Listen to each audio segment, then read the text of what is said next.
안녕하세요. 오늘은 2022년 1월 12일 수요일 오늘의 시장을 보는 눈 마감 증시 함께 살펴보겠습니다.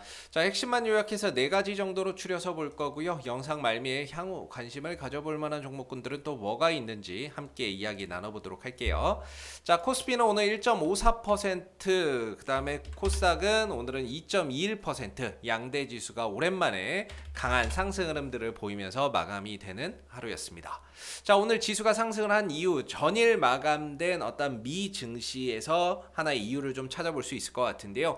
어제 파월 연준 의장의 어떤 청문회에서의 발언이 오늘 지수 상승에 하나의 모멘텀이 됐다, 이렇게 볼 수 있을 것 같고, 어제 파월 연준 의장이 통화 긴축 속도나 이런 부분들에 대해서 생각했던 것보다 좀 빠르게 진행하지 않을 것이다, 뭐 이렇게 좀 언급을 했던 부분들, 이런 부분들이 시장이 또 긍정적으로 해석을 하게 되면서 오늘 좀 안도 랠리가 펼쳐지는 하루였다, 이렇게 좀 볼 수 있는 부분이었던 것 같아요. 거기에 따라서 이제 오늘 외국인들과 기관들이 대규모 좀 순매수를 보였던 부분이고, 개인들만 홀로 순매도의 흐름들을 좀 나타냈죠. 오늘 수급에서 좀 또 하나 특징적인 게 바로 금융투자의 매수인데요. 그동안에 금융투자가 지속적으로 매도 흐름들을 보이면서 다소 시장의 어떤 수급에 하나의 좀 불균형을 좀 가져오는 요인이었는데, 오늘 좀 매수로 전환하면서 그런 수급의 불균형을 조금 해소시켜주는 가운데 지수가 이렇게 좀 강하게 상승할 수 있었던 하나의 원인이 아니었나, 이렇게 좀 해석해 볼 수 있을 것 같습니다. 그래서 오늘 반등을 기점으로 해서 이번 주 후반 다음 주까지도 꾸준히 상승하는 흐름들이 나타나기를 기대를 해봐야 될 것 같고요. 코스피 같은 경우에는 특히나 2,900포인트의 지지 기반에서 역시나 반등이 나왔다는 점에서 2,900이 확실한 어떤 지지, 하나의 포인트가 되고 있구나라는 부분들을 다시 한번 좀 확인할 수 있었던 것 같고요. 코스닥 같은 경우에는 960과 950포인트 정도의 좀 지지 기반이 있는데, 역시나 코스닥 또한 960, 950 이 구간에서 자연스럽게 또 돌아나가면서 이 구간이 쉽게 무너지는 그런 가격이 아니구나라는 것을 다시 한번 확인시켜주는 하루였다, 이렇게 볼 수가 있겠죠. 그래서 앞으로도 뭐 코스닥 같은 경우는 이런 박스권 흐름들이 지속적으로 좀 이어지지 않을까라는 생각을 해보고요. 코스피 시장도 뭐 마찬가지로 박스권 흐름들이 이어지는 그런 흐름들이 지속되지 않을까라는 생각을 해봅니다. 오늘 업종별 동향을 보게 되면, 오늘 업종별 동향에서는 2차 전지 관련주들 상당히 좀 강한 상승 흐름들을 좀 보였던 부분이고요. 뭐 금융주, 전기전자 업종, 뭐 서비스 업종 골고루 상승 흐름들을 보였습니다. 근데 그 중에서도 2차 전지 업종이 속해 있는 이 화학 업종이 상당히 좀 강한 어떤 상승 흐름들을 좀 많이 보였던 것 같아요. 그 부분에 있어서 하나의 좀 이유를 좀 찾아본다라고 한다면, 크게 세 가지 정도로 좀 찾아볼 수 있을 것 같아요. 하나는 바로 어제 국회를 통과한 국가 첨단 전략 산업 육성법, 요 부분들이 국회를 좀 통과를 하게 되면서 뭔가 2차 전지라든지 반도체, 이런 첨단 산업 관련주의 어떤 수급이 강하게 유입되는 하나의 이유가 아니었나, 요게 첫 번째 하나의 이유인 것 같고요. 또 하나는 이제 LG 에너지 솔루션 상장에 대한 어떤 기대감, 이런 부분들도 더해졌던 것 같고, 오랜만에 오늘 하나 더 또 애플카 이슈가 좀 부각이 됐습니다. 그래서 오늘 애플카 이슈에 LG 에너지 솔루션, 그다음에 국가 첨단 전략 산업 육성 특별법이 통과된 점, 이 세 가지 요인에 기인해서 오늘 이런 2차 전지 관련주들이 좀 강하게 상승을 좀 나타내는 하루가 아니었나, 이렇게 볼 수 있고, 다른 업종들 뭐 금융 업종들, 철강 업종들도 그렇고, 뭐 서비스, 전기전자 모두 그런 상승 흐름들을 보이는 하루였죠. 뭐 코스닥 시장도 역시나 마찬가지였던 것 같아요. 뭐 2차 전지 관련 소재 부품주들도 좀 강했고, 일단 뭐 제약주들도 골고루 좀 상승하는 하루였던 것 같습니다. 그래서 오랜만에 지수가 강하게 상승하고, 그다음에 대부분의 업종이 골고루 좀 상승하는 하루가 아니었나, 이렇게 좀 생각이 드는 부분이고요. 오늘 시장에서 어떤 특징주들 뭐가 있었는지 한번 보면, 아까 말씀드렸던 애플카 이슈를 말씀을 안 드릴 수가 없을 것 같아요. 오늘 애플카 관련 이슈 속에서 애플카 관련주들이 굉장히 강한 상승 흐름들을 보였거든요. 뭐 대성 파인텍이라든지 이런 종목들은 오늘 뭐 상한가에 진입하는 그런 이제 모습을 나타내기도 했었고요. 이 밖에 현우산업 뭐 이런 종목들도 애플카 관련주로서 오늘 상한가에 들어가는 그런 이제 모습을 보였죠.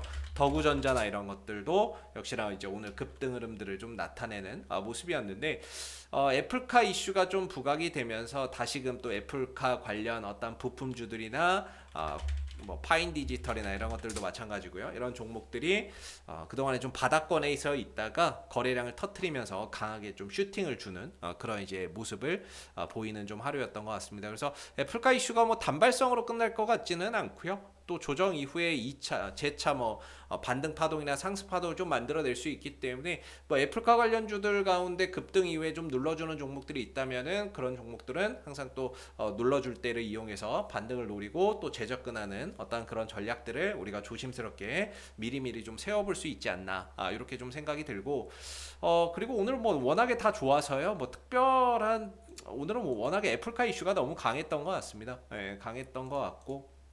그래서 오늘 애플카 관련주들 상당히 강한 어떤 하루였다. 이 정도로 오늘 시장의 특징주 요약해 볼 수 있을 것 같고요. 자, 그리고 향후 좀 관심을 가져볼 만한 종목군들 또 뭐가 있는지 한번 또 이야기를 나눠 보도록 할게요. 자, 오늘 기술적인 관점에서 보면 오늘 파인 디지털이 아까 말씀드렸던 애플카 관련주죠.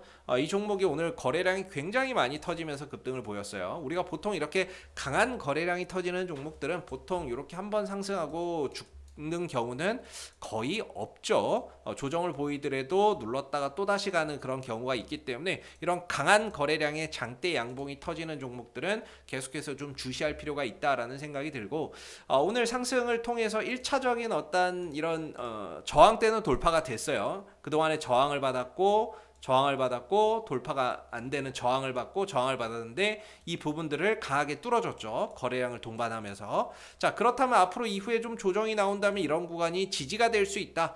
이런 부분들을 잘 기억하시면 좋을 것 같고요.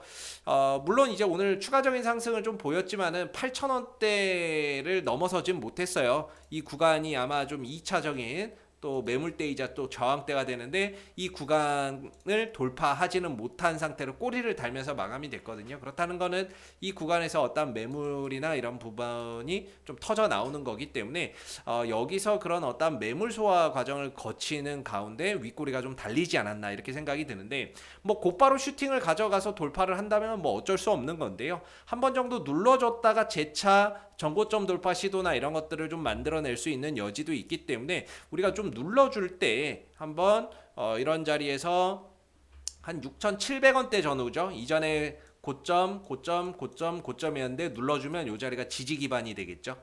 예, 지지 기반이 되면서 반등을 좀 볼 수 있기 때문에 이런 구간에서 양봉으로 지지를 받는지 또는 뭔가 거래량이 좀 들어오는 모습들이 좀 보인다면은 어느 정도 눌러줄 때 이용해서 이 구간에서 반등을 한번 기대해보고 접근 전략을 좀 세워볼 수 있다.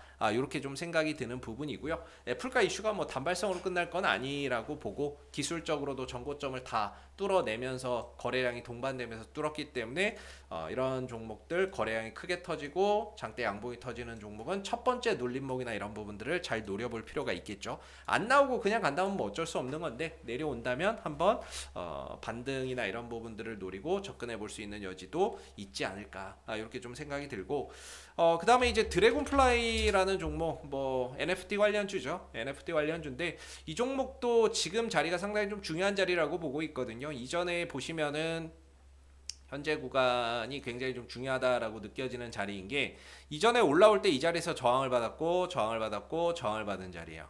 근데 여기를 강하게 거래량을 동반해서 뚫어줬죠. 내려오면서 이 구간이 현재는 지지의 역할을 해주는 그런 영역에 있거든요.